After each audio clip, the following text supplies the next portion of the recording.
Hi everyone, I recently had the opportunity to speak at Sadhana Forest annual Vegan Forest Festival about ethical fashion and how we can all make more mindful clothing choices. In this talk, I shared my journey with minimalism, simple steps to reduce clothing waste, and ways to take better care of what we already own. It was an interactive session filled with meaningful conversations, and I am excited to share some key moments with you.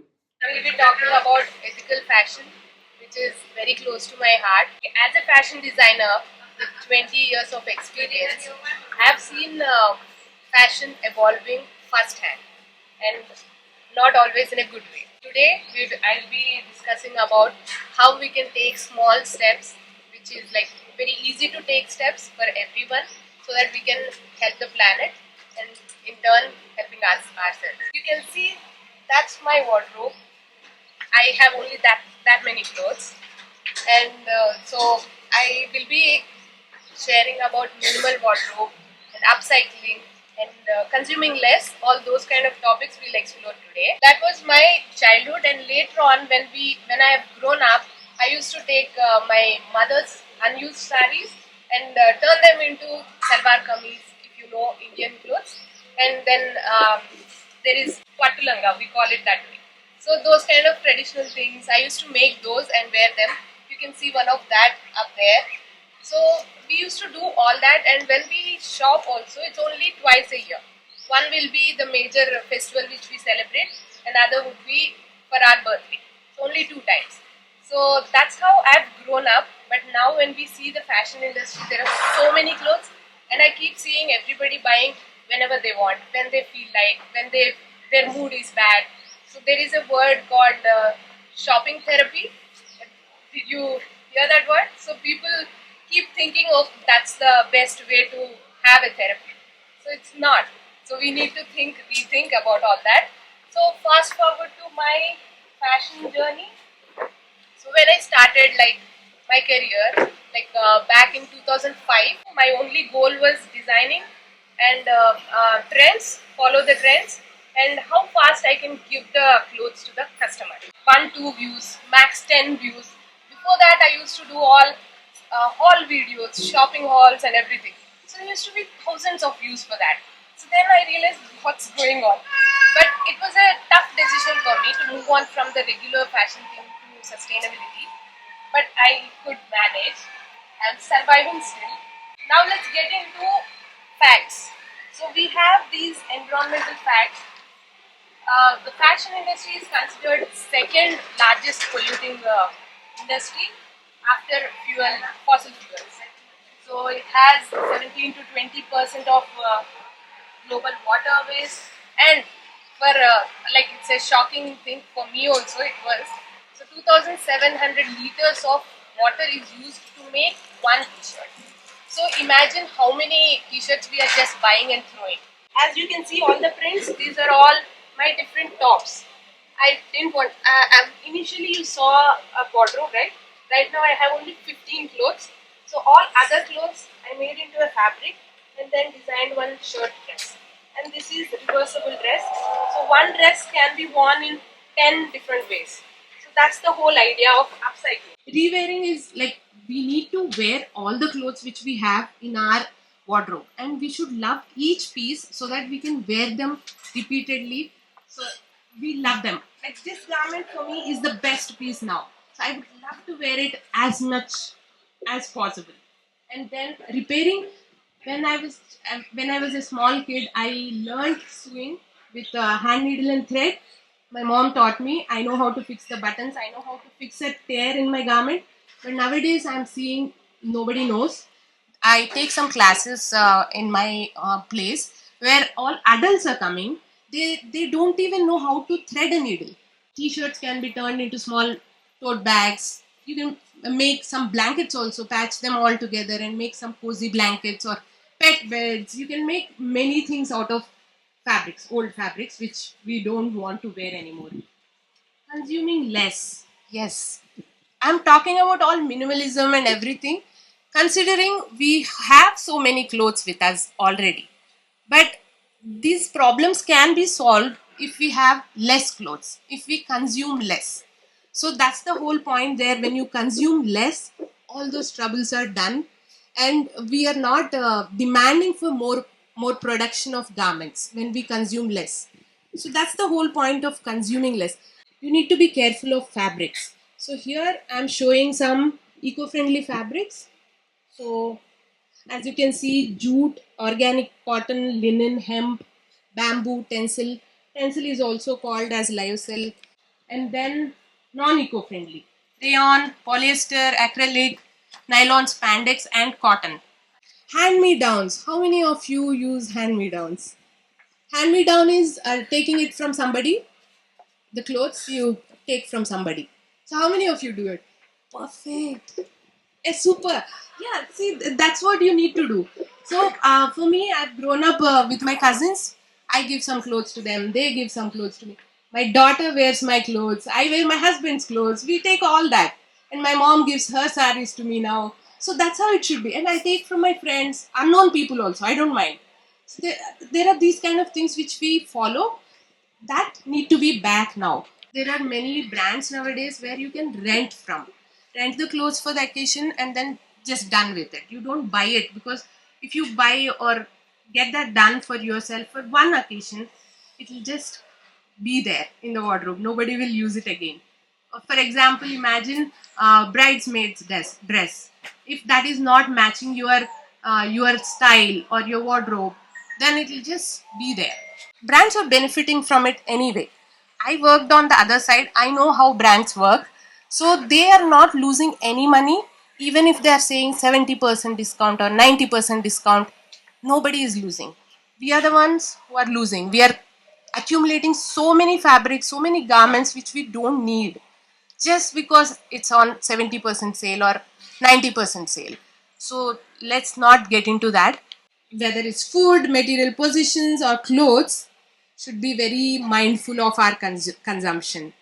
Choosing quality, sustainability, and simplicity can prevent harm to our planet and us. These are all very inspiring things where everybody talks about how fashion industry is working and how it is affecting us. So I'm open for questions. Please go ahead. Yes, yes, please. Thanks for explaining all those things. Yeah.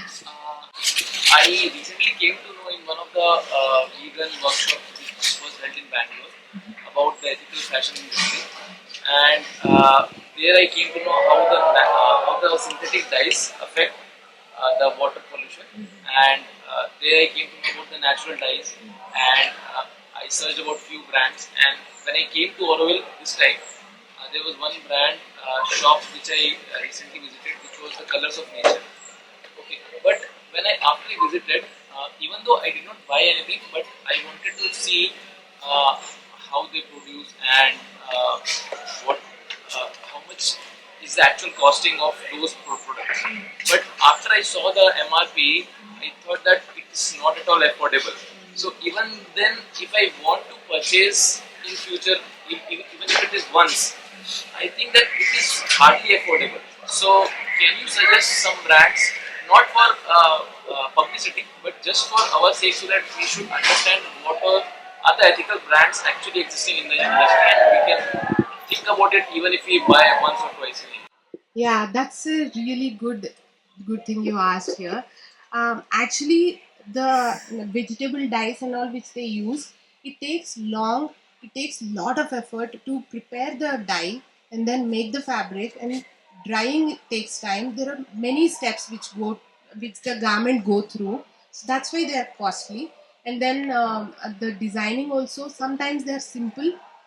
You must have seen the simple ones. That's why you felt it is expensive, and they'll last longer. When you buy expensive clothes, you automatically have a mindset of taking care of it.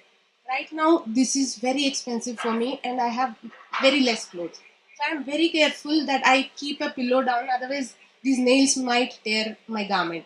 So I'm very, very careful like that. Think everybody basically should have, so that we can take care of us. Washing them with hand, because we have all washing machines now. We don't know what happens inside. I'm very particular now that I wash my clothes with hand. it's painful a little, but yeah, I wash it with hand because I know where is the dirt. I wash only there, rubbing a little hard. But if you put it in machine, you don't know what's happening. And generally, some machines don't wash them well also. And then the fabric is pulled all over in the machine. But when we wash with hand, we are very careful. So washing with hand should be very normal. And I would say all the garments, yeah. Undergarments, all the garments should be washed with hand. When you have less clothes, you're forced to wash. I'm facing that literally. Very good question. I used to wash with anything and everything, but now I'm very careful of using herbal soaps, natural soaps for clothes and for body, everywhere. Like I am into natural, but this is all recent change. I am able to realize that the cloths need a good one which is not chemical, so that it will last longer. So all that mindset is coming when I started with minimal wardrobe. So I feel that's the key. I use all herbal soaps, and I make soaps at home. I've learned that recently, last year only. So I make soaps at home. So those are the ones which we use. So even if the soap goes into the water, water goes into the earth, it's all good. So that's should be our mindset. Now cooking foods. So when will you buy the next set of foods? Like maybe Ah, yeah, that's a good one. Actually, when these get ruined, when they are no more, I can't wear them anymore, then actually I'm seeing it, it's just recent change, right? So I'm seeing those tops which I'm wearing regularly are not holding up. They're already going, like you will see me around wearing those. They're already looking like very old within 2 3 months.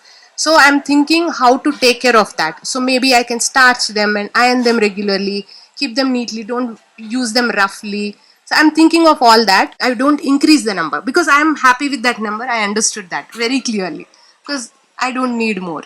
Okay, how many of you follow eco-friendly habits for the clothes? Yeah, what do you We do? use Bioenzyme Huh. cleaning and all, Yeah. and we use Rita for. Yeah, for the clothes also, right? Rita is good. I tried that, but I couldn't But manage it. what we do is we made one cloth. We put all the nuts in it Huh. and we put it In the in washing the, machine. yeah. Yeah, I did that. Yeah, I did that. But again, I was confused how far it is cleaning. Again, my concern was It's garments are okay. like pulled all over. But So, we because in the machine you have a very 1 hour. We put very 10 minutes. So ever count your wardrobe clothes? How many do you have? Anybody can say? I have 15 clothes. How many do you have? 50, 100. कुछ तो होगा ना, like 50, 100, 150, 35. 35. You counted? Super. See, he's already there. Nice. So I would suggest once you go back home, just have a look at your wardrobe, think about it, because of this session, at least you got some information from me. So just keep that in mind. Don't forget those things. Just go look at your wardrobe. What all are there? Are they environment friendly, or do you have something to repair? Just look at all that and just count them. Guys, want some details about those? You can come to me. Hey, thank you so much, guys, for coming here. The lunch is there outside. Sustainable fashion is not about giving up style, it's about making conscious choices that are better for us and the planet. I hope this talk inspires you to rethink your wardrobe and embrace mindful consumption. Let me know your thoughts in the comments, and don't forget to like, share, and subscribe for more insights on sustainable living.